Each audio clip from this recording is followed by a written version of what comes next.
My fiancé said, cancel the wedding. I found someone better.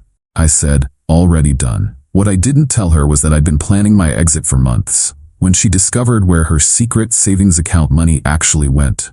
I, 29 male, am sitting in my empty apartment right now. Boxes packed, lease ending tomorrow. Feels surreal typing this out, but I need to tell someone. 6 hours ago, my fiancée Natalie, 27, sat me down for the talk.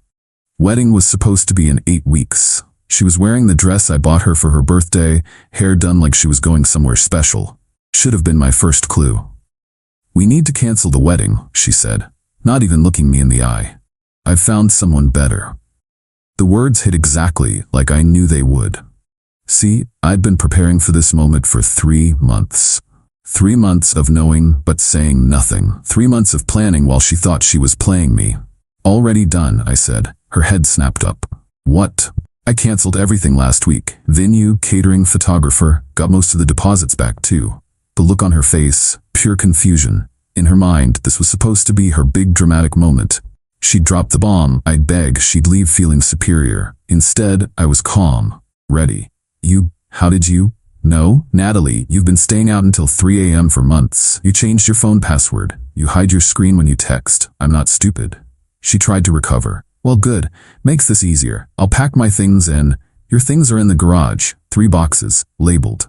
Another stunned look. You packed my stuff? Tuesday, while you were at your book club. Air quotes. Petty, maybe, satisfying, definitely.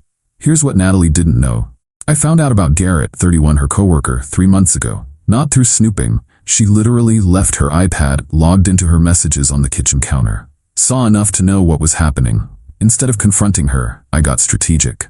First thing I did? Consulted a lawyer. We weren't married yet, but we'd been living together for 2 years. Wanted to know my rights, her rights, what I could and couldn't do. Learned some interesting things about our situation.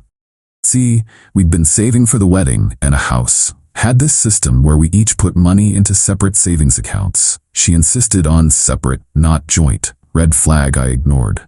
She controlled hers, I controlled mine. We were supposed to combine them after the wedding. What Natalie didn't realize was that her secret savings account, the one she thought I didn't know about, wasn't as secret as she thought. Months ago, she'd asked me to help her set up online banking. I watched her create the login, saw her use her usual password pattern.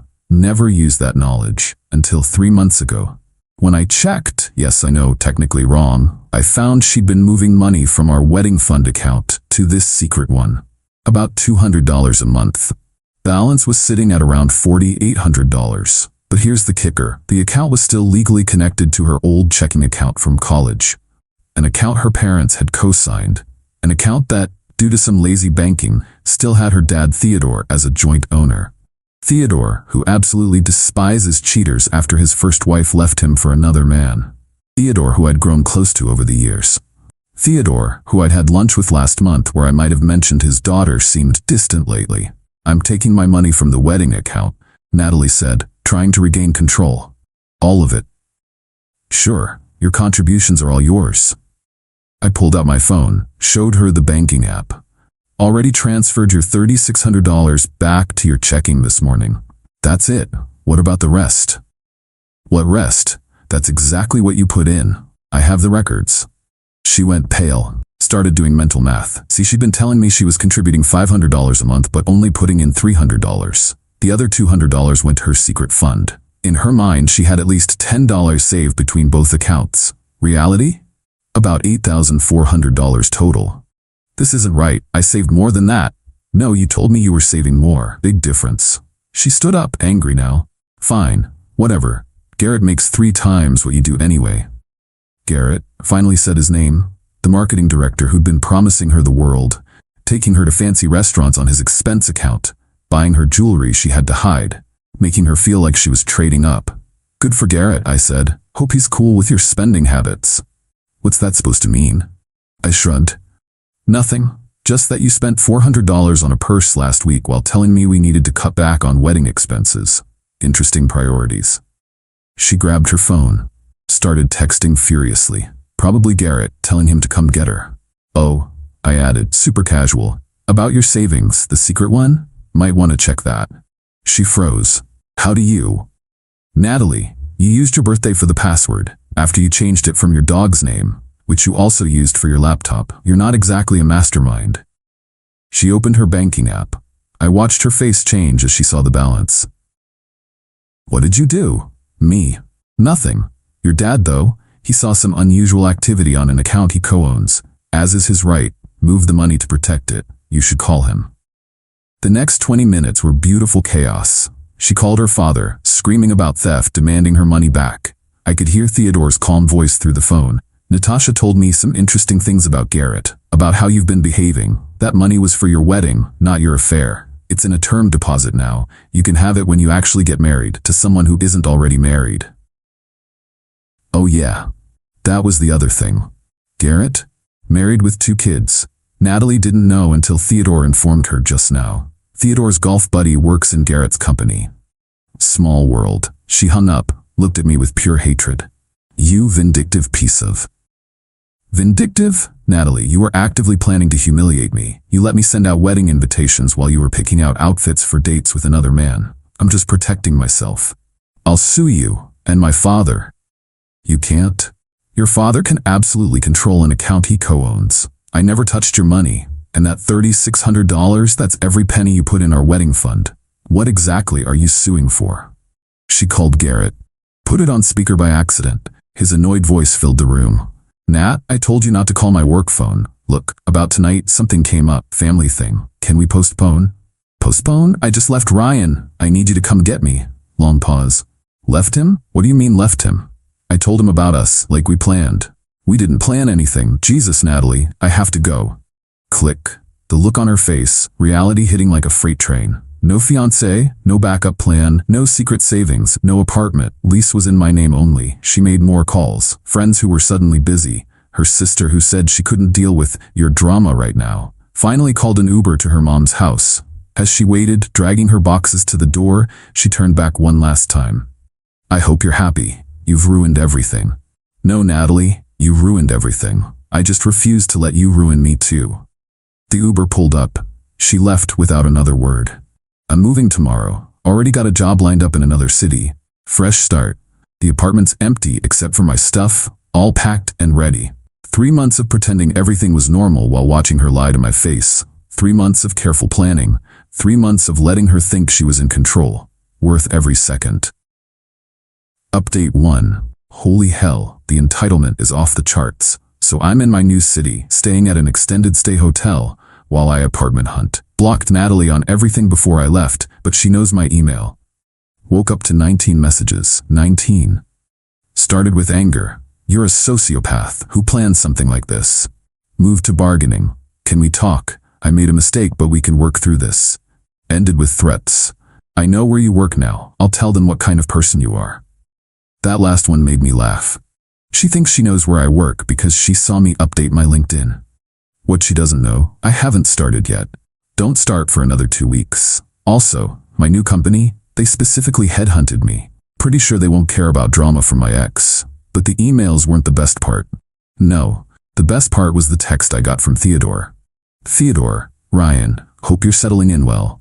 Thought you should know Natalie attempted to access the term deposit. Bank flagged it as potential fraud since she's not authorized. I've had to secure all my accounts now. Also, she's telling people you manipulated me. My daughter, who lied for months, is claiming manipulation. The irony. Then he sent a screenshot of a text she sent him. Dad, you have to give me my money. Ryan poisoned you against me. Garrett was just a friend. Nothing happened. I need that money for a new apartment. This is financial abuse. Theodore's response, the only abuse I see is of the trust others placed in you. The money stays where it is. But wait. It gets better. Yesterday, I get a call from the wedding venue. Remember how I said I canceled everything? Well, the venue has a generous cancellation policy. Full refund if canceled 6+ weeks before the event. I got back our $3,000 deposit. Here's where Natalie screwed herself. When we booked it, she insisted on being the primary contact because she wanted to control the planning. Fine by me.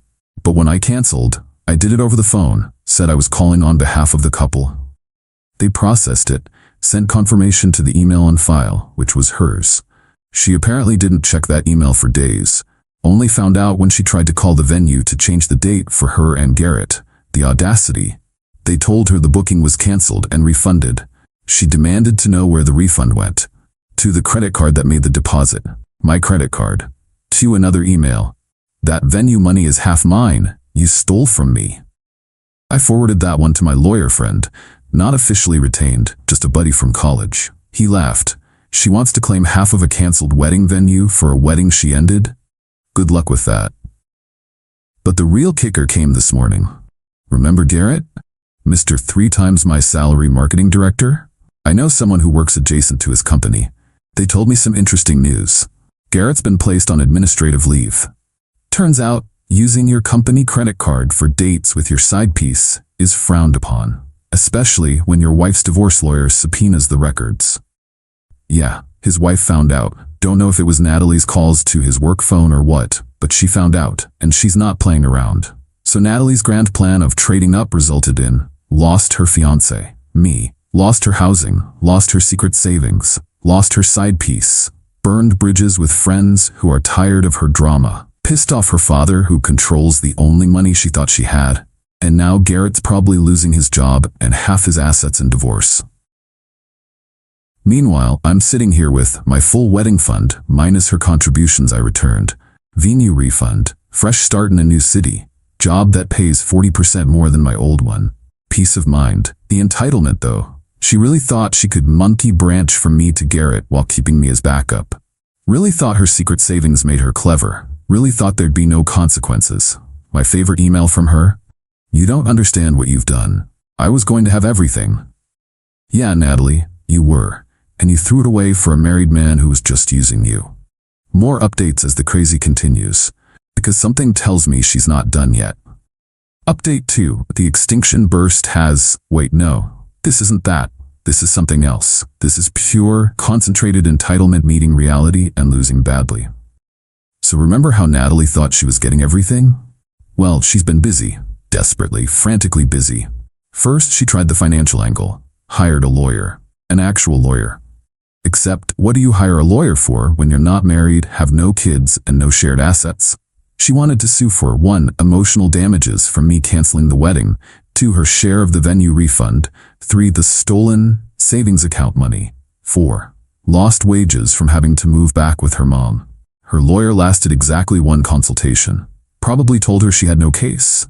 I know this because Theodore sent me a text. She asked me to pay for a lawyer to sue you and me.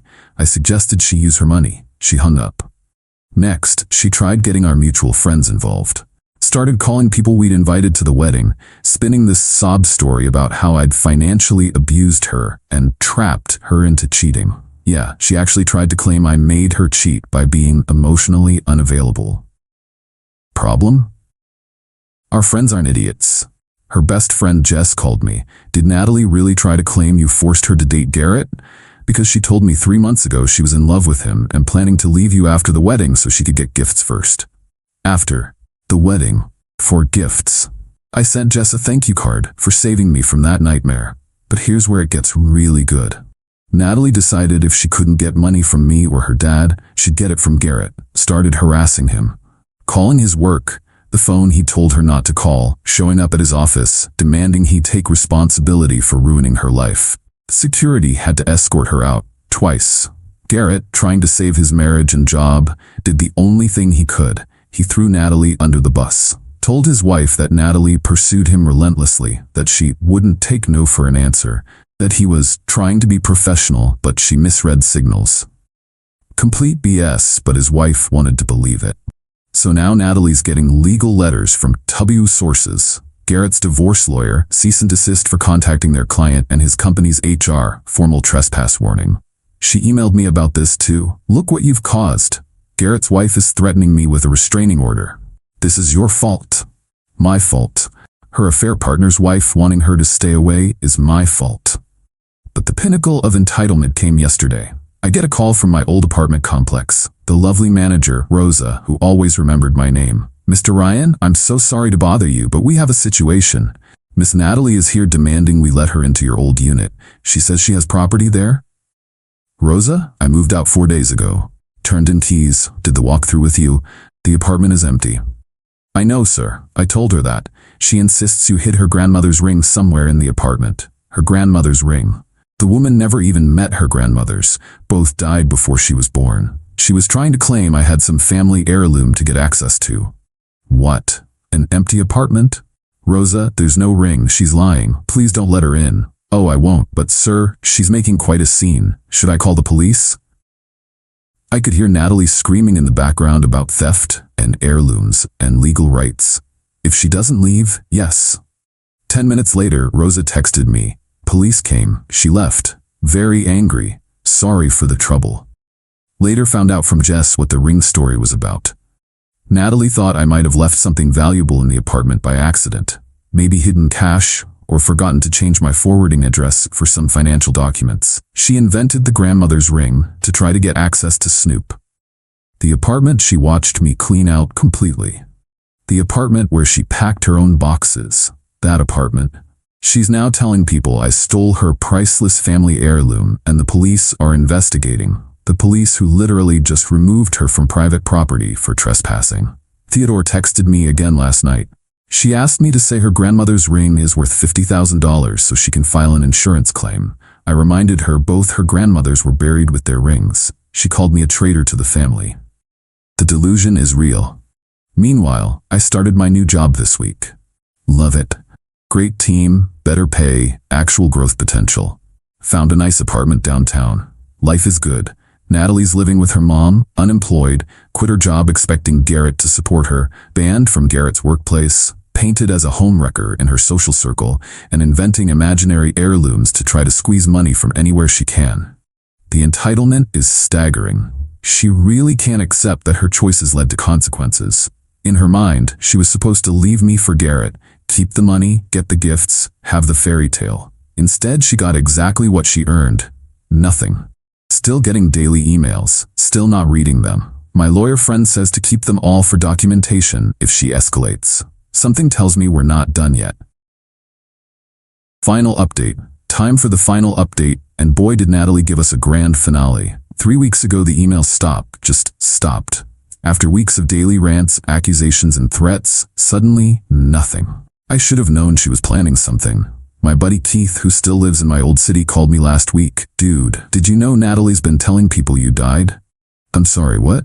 Yeah, man, she's posting all over social media about losing her soulmate in a tragic accident, getting sympathy donations and everything. Donations. This woman was fake mourning me for money. Keith sent screenshots, black and white photos of us from when we were happy, ironically. Long posts about grief and healing. A GoFundMe for funeral expenses and time to grieve. She'd raised $3,200. But here's where Natalie made a crucial error. She forgot that social media is social. People who donated started asking questions. What happened? Where's the obituary? When's the funeral? Her answers kept changing. Car accident. No, workplace accident. Actually, sudden illness. The funeral was private. No, it was delayed. Actually, cremation with no service. My former coworker Pablo, bless him, decided to call her out publicly. That's weird, because Ryan just endorsed me on LinkedIn yesterday. The comments exploded.